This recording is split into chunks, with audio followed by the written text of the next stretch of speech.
कि जब बारात आई तो जब राजाओं के यहाँ या कोई बड़े लोगों के यहाँ शादी ब्याह हो तो स्वागत की अलग अलग समितियां बनती हैं। तुम्हारा काम स्वागत करने का है, तुम्हारा काम शरबत पिलाने का है, तुम्हारा काम ये देखने का, ऐसे स्वागत समितियां अलग अलग समितियां बनती हैं।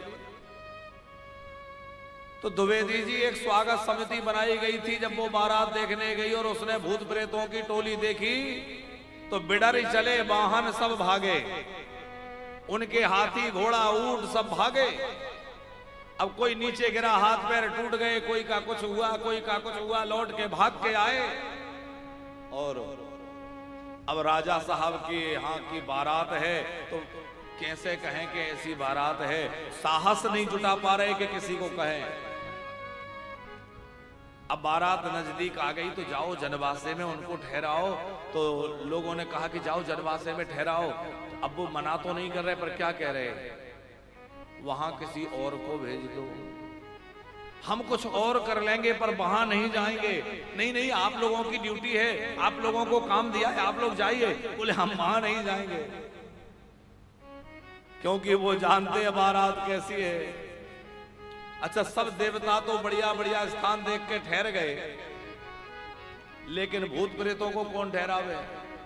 बोले बाबा, बोले देखो भाई, हम लोगों का स्थान तो हर नगर में रहता ही है, हम क्यों चिंता करें, चलो हम अपने स्थान में चलते हैं। तो कहां पहुंच गए, शमशान भूमि में जाकर के डेरा डाल लिया भोले बाबा ने, और आनंद से वही राम नाम सुमरन लगे।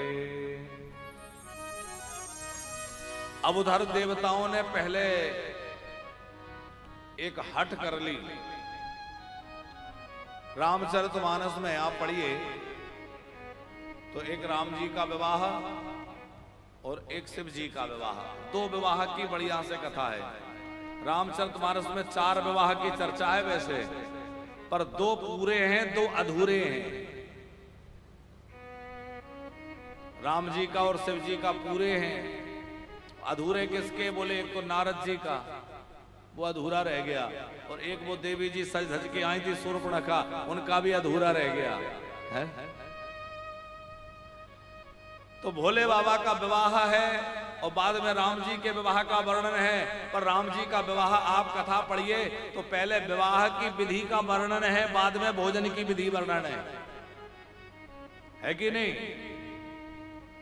और शिव जी के विवाह को आप पढ़ेंगे तो पहले भोजन की विधि है, बाद में विवाह की विधि है। क्योंकि देवता अड़ गए कि भैया विवाह पता नहीं होगा कि नहीं होगा, हमें तो लगता नहीं कि ठीक ठाक विवाह कुशल से निपट जाए, इसलिए पहले भोजन कराओ। हम पहले भोजन करेंगे, बाद में सब होगा।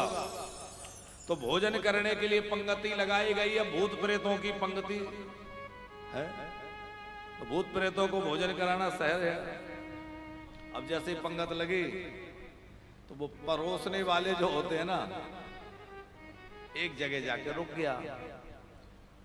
आपने देखा होगा जहां परोस, आजकल तो बंद हो गई, पुराने समय में पत्तल पे परोसा जाता तो 2-4 लोग जो है निरीक्षण के लिए घूमते रहते, या ये लाओ, वहां ये दो, घूमते नहीं निरीक्षण करने।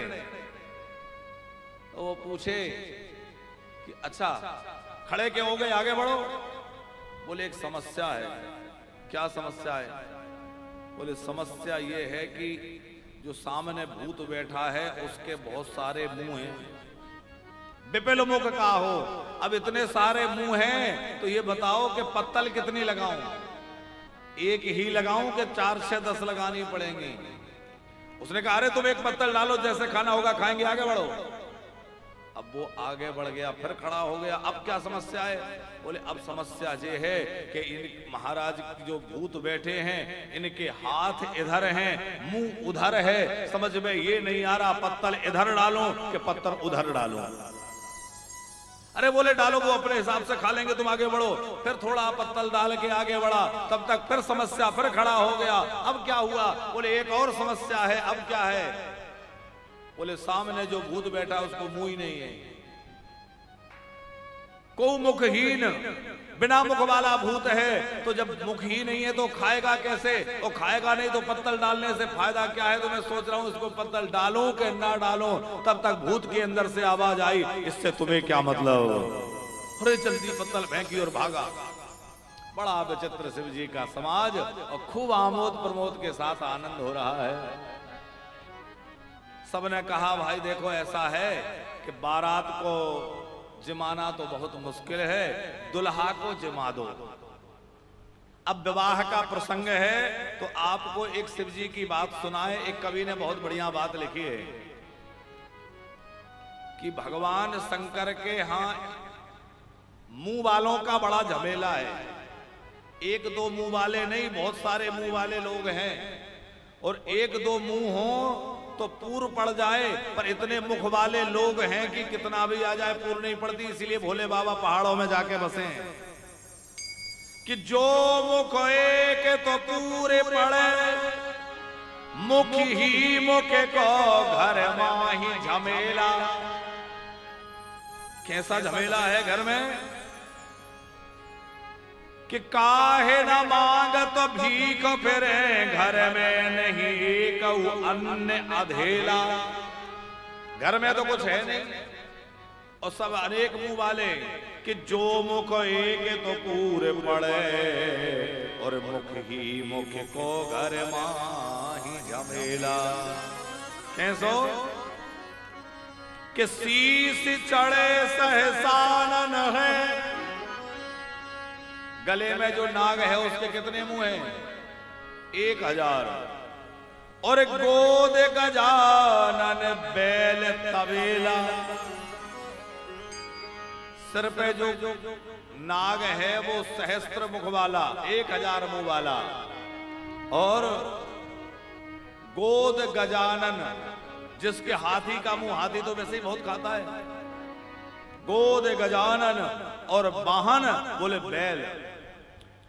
और चतुरानन बाप, पंचानन आप, सड़हानन पूत, दसानन चेला।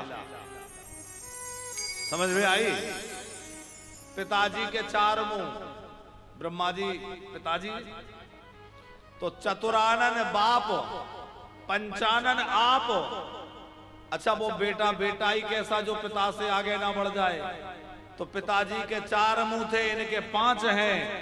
चतुरानन बाप, पंचानन आप, सड़हानन पूत। एक बेटा है, उनके 6 मुंह हैं कार्तिकेय जी के, सड़हानन पूत। और एक चेला मिला तो वो 10 मुंह वाला, बोले दसानन चेला।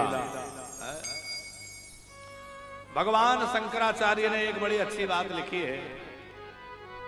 माता अन्नपूर्णा का स्मरण करते हुए शंकराचार्य जी ने लिखा कि वृषो वृद्धो यानम विषम समसान वासिनम, समसान क्रीड़ा भूर भुजंग, निवहो भूषण निधि, समग्राह सामग्री जयति विदितैव स्मरपोर, यदस्तैरेश्वर्ये तब जननी सौभाग्य महिमा। ये भगवान शंकराचार्य जी की लेखनी है।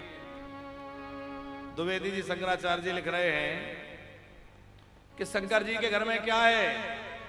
बोले वृषो वृद्धो, आने जाने के लिए बूढ़ा बैल है, खाने के लिए जहर है, रहने के लिए खाली दिशाएं हैं, क्रीड़ा करने के लिए शमशान की भूमि है, आभूषणों के रूप में सर्प हैं, बिच्छू हैं, और कुछ है नहीं। वो तो कृपा हो गई अन्नपूर्णा महारानी की। अन्नपूर्णा महारानी आ गई तो भोले बाबा महादेव बन गए। बोले ये महादेव बने अन्नपूर्णा की कृपा से।